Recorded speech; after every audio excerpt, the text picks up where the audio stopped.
As you gather yourselves together and head off into the underworld, the doll sitting upon one of your shoulders, occasionally suggesting, "Yo, maybe go that way." Oh, how about that way? Um, Up? Up seems like a good suggestion. Yeah, it would be, except that particular point he said it, the hole up is only like 6 inches wide. Hmm.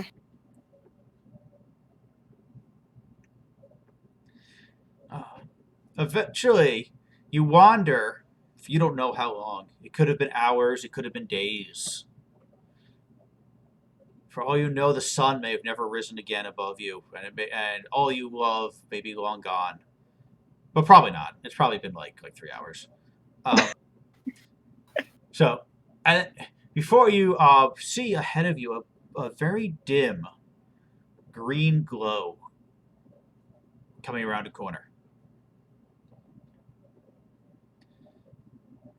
If you've been much closer, your own lights, because I'd be look at you guys. You have lights. You found something to light on fire to light your way. Uh, what would have drowned it out? It's that dim.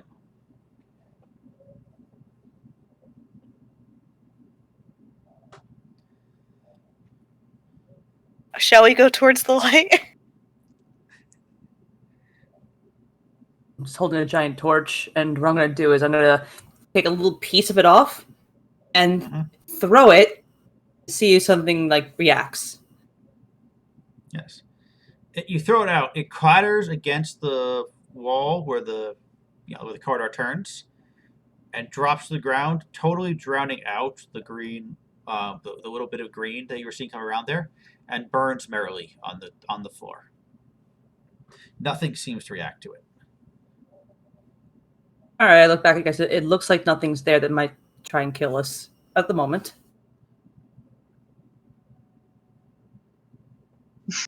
A little bit, yeah.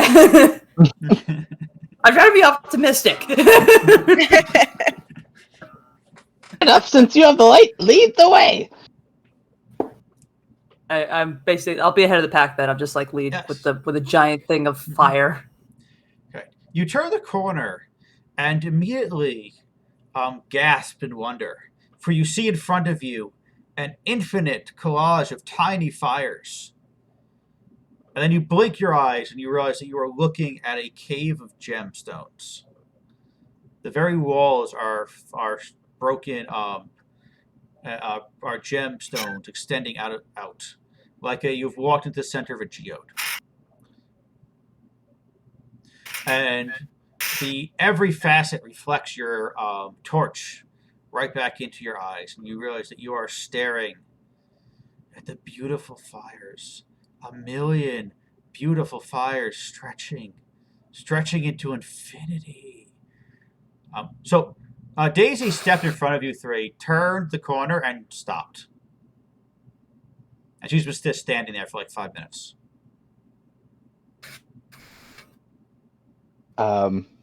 I think he's gonna Mackey's gonna get his tongs out again, and maybe some sort of reflective thing to see what's around the corner without having to look. Okay. You sneak up to the corner, and you see in your in the I'm gonna assume it was like the scientists thing atop. Yep, The headband. exactly. Um, Yep. And it reflects 1,000 tiny little flecks of red light. And if a little bit like you realize you eventually figure out you're looking at the reflection of Daisy's torch, uncountable number of times ahead of you. I'm gonna cup my hand to my mouth and say, "You doing all right in there? Do you need more time?" I just go pretty.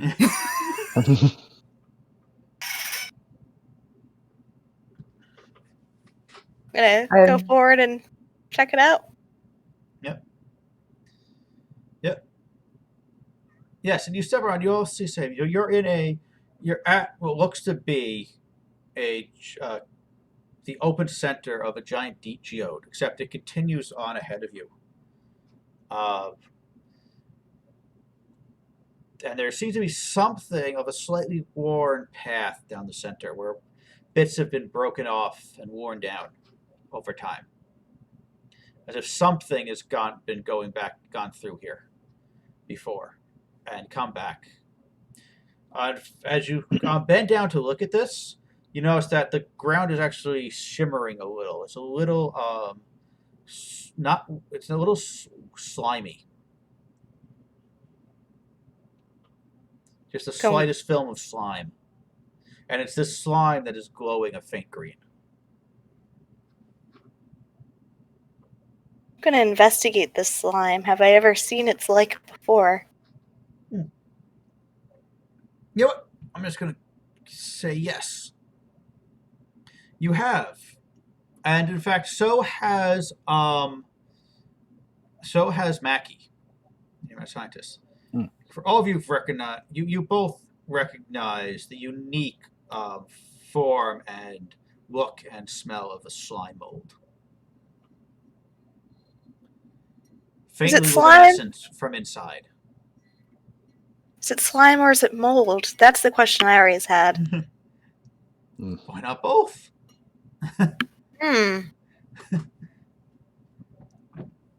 Hey, doll, do you know what this is? You're both a little sticky.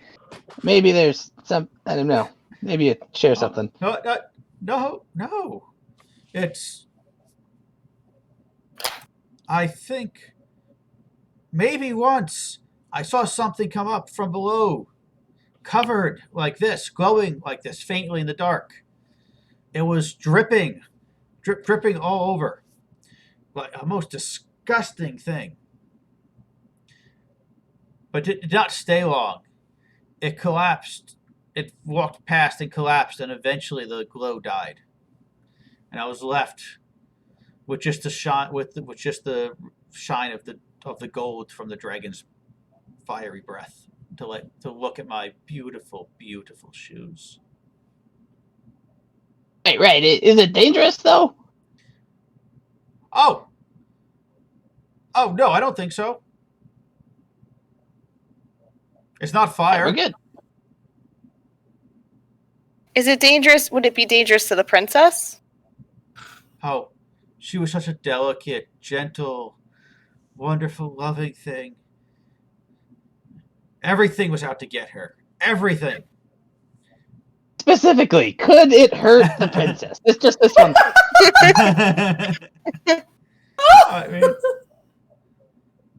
Well, yes. She would have looked terrible in it. I'm done.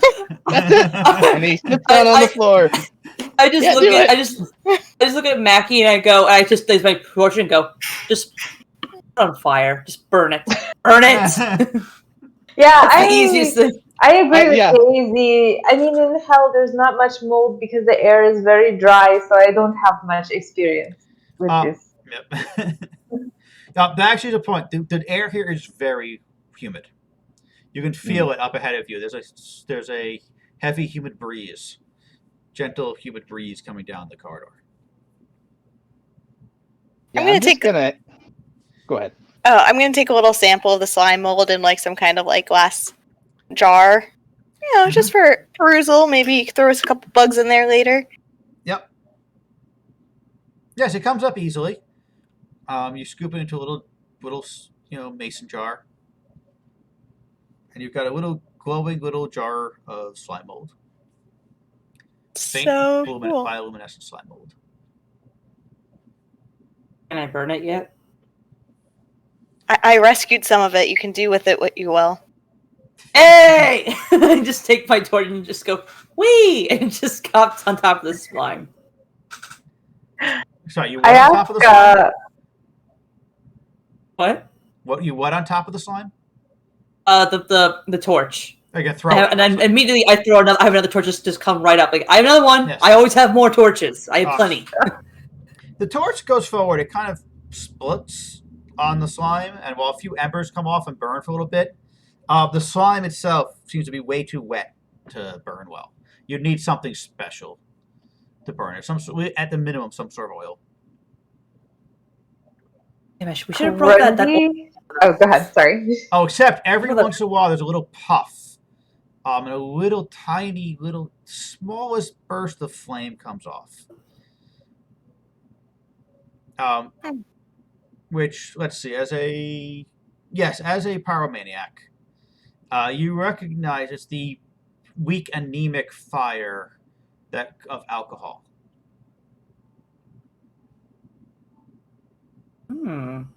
We can get drunk off the slime mold. I don't think we should. I don't think we should either. I haven't been that desperate since I was in high school. You know who we could get drunk? A dragon that enjoys snacking on these gems. I like the way you think. I pick up the now outlit fire with my torch, and I just put the torch back in my bag, and I go, "You want to get more then?"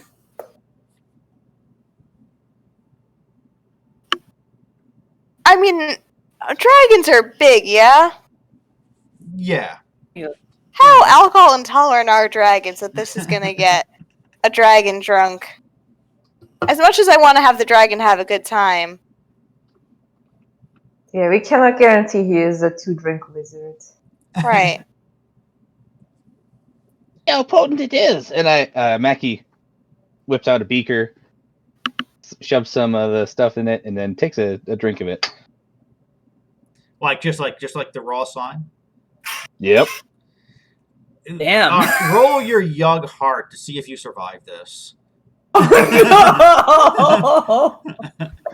Well, it's been fun. Why? Why, Mackie? Why? Get a 10 to take no damage. All right. I'm gonna help him out. Oh, okay, never mind. So it goes down like slime down your throat, and then your gorge starts to rise. You massively attempt to hold it down, but you fail and spew bioluminescent puke out into the floor in front of you. But I guess it did taste faintly of alcohol among all the other disgusting, indescribable tastes that were in there. So, I mean, you've had worse. Yes. I mean, Maybe we light notes of dysentery, but not terrible. I gotta say the bioluminescence vomit, nice party trick. Just like projectile vomit, bioluminescence. Wow, just everywhere, It's like so a fountain. beautiful. You know me, just here to party. I grab some and I just take a big sniff. I could smell the alcohol, and I'm just like, oh yeah. Yes, but there's a faint whiff of alcohol to it, but not a lot. Mm-hmm. Like you'd have to concentrate or distill this somehow if you want anything of actual potency. What if I tinker like a way to like squeeze as much alcohol out of it as possible? If I could do. Sure, go for that. What if I help out as I find a chemical way to separate? Yeah, okay, let's do this. Can we call it alcohol? We're distilling slime mold alcohol. Oh, I can help. I can purify some of the impurities out. I rolled a 19. This is happening. All right, let's see if we get any sixes that everybody's helping out. Right. You know what's funny? I roll a 19 and 3 of the dice are 6s. I'm using a dice roll. Helping out. I got a 6. I guess, can I roll Martha Stewart to like yes, you can. season it and make it not taste as nasty? Go for it. Well, just getting more and more. I'm sorry, I'm just having a blast. Just 1 6. Ooh. You did get a 6? You did help? Yeah. All right. Yes. Still feeling the effects of the bioluminescent stuff. We're It's gonna make Alright, bioluminescent bathtub gin. Freddie, you tinker together a roller press and a chute with below it that feeds it through a some cheesecloth, and are able to roll masses and masses of the slime down through where it is squeezed dry, leaving you with one pile of utterly disgusting, just dried gunk on one side, and a steadily growing collection of jars filled with glowing green juice, we'll call it, on the other. We made That's our slime Surge. juice. We made Surge. Alcoholic Surge. Can I? Mhm. If Mackie can, he's gonna take one and then stuff like a piece of short cloth into the top of it, and just kind of save that for later. Okay, yeah. You want to improvise a Molotov, essentially. cocktail, yep. He looks the way you think. Yes. You roll for it when you try to put into action. Okay? And we'll see how well you did. And I think we will end this session here. Did not go where I was planning. Never does. I was not expecting 20 minutes on slime mold, but okay. I'm 15 on getting the genie out. There was supposed to be further plot, but okay. Sorry. I can do this too. The Surge reference made me feel so happy, though. I'm like, I'm not the oldest person here, because someone remembers that.